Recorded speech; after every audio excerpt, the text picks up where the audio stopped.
On ne parle que de ça, la justice française a reconnu un préjudice d'affection à des fans de Michael Jackson après la mort du chanteur, c'était en 2009.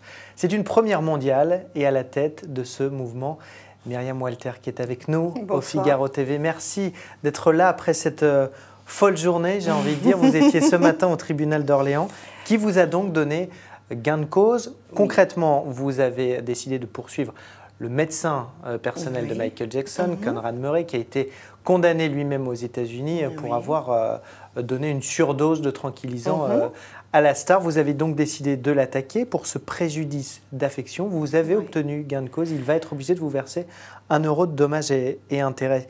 Quel est votre sentiment là après ce jugement? Je rappelle, c'est une première. Disons que ça fait deux ans qu'on se bataille pour ce procès. Et j'avoue que ce matin, c'était un grand soulagement. Un grand soulagement. Et par rapport aux fans que je représente de mon association, je trouve que voilà, on a bien réussi et l'avocat s'est bien battu aussi. Comment vous êtes parvenu à avoir gain de cause? On a pu lire que vous avez dû produire notamment des certificats médicaux. Vous-même, vous avez produit un certificat médical? Non, non. Vous étiez 5, hein? Oui. En fait, on était 34, mais il y en a eu 5 de retenus par rapport au certificat, par rapport aux lettres des médecins, par rapport à la demande. Qu'est-ce qu'on vous lisait dans ces certificats? Qu'est-ce qui s'est passé pour moi, ces personnellement, gens? je ne les ai pas eus. Les certificats, c'est l'avocat qui les a eus. Alors, parlons de vous plutôt. Oui, parlons de vous. Après Michael Jackson meurt en juin 2009. Qu'est-ce qui s'est passé après pour vous, très concrètement dans votre vie? Qu'est-ce que vous avez ressenti? Qu'est-ce qui a été si difficile? Ça a été un grand vide de par l'homme qu'il était, de par sa musique, de par tout ça. On continue bien sûr à écouter sa musique. De par l'homme qu'il était et puis de par ce qu'il a subi par rapport à certains procès. Le mal qu'on lui a fait, donc moi personnellement j'ai été touchée, mais des fans ont été encore plus touchés.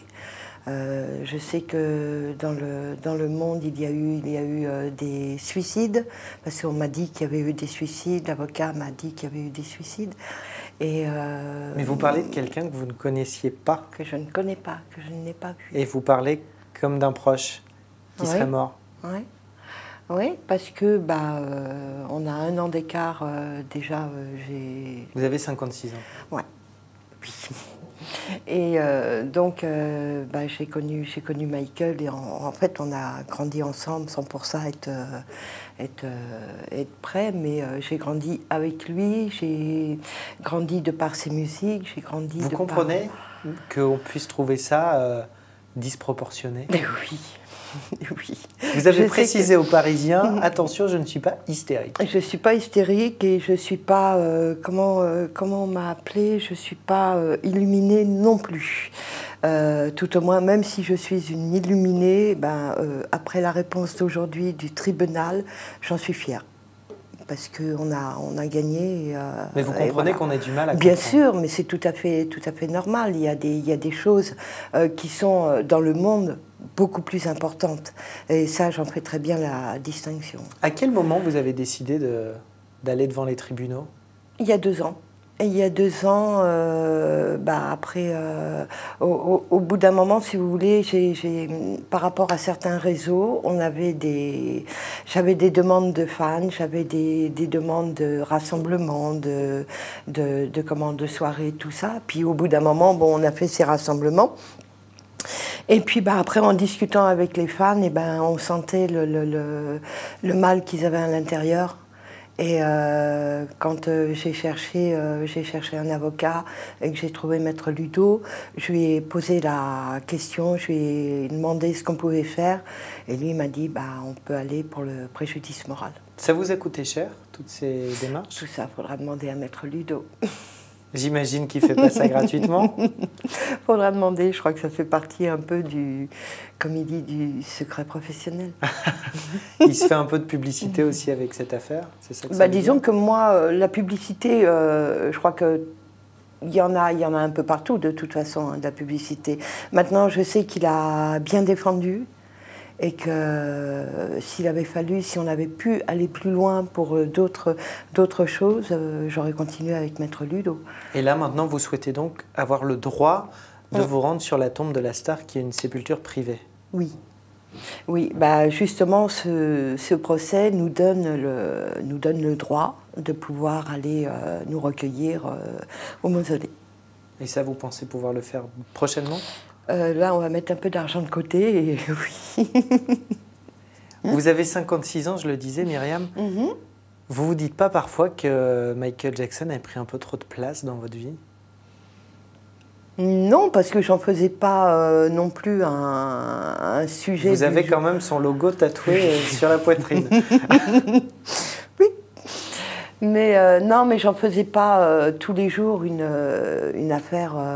Voilà, j'ai ma vie normale quand même. Hein. C'est quoi votre vie normale? C'est un mari, des enfants, et puis voilà.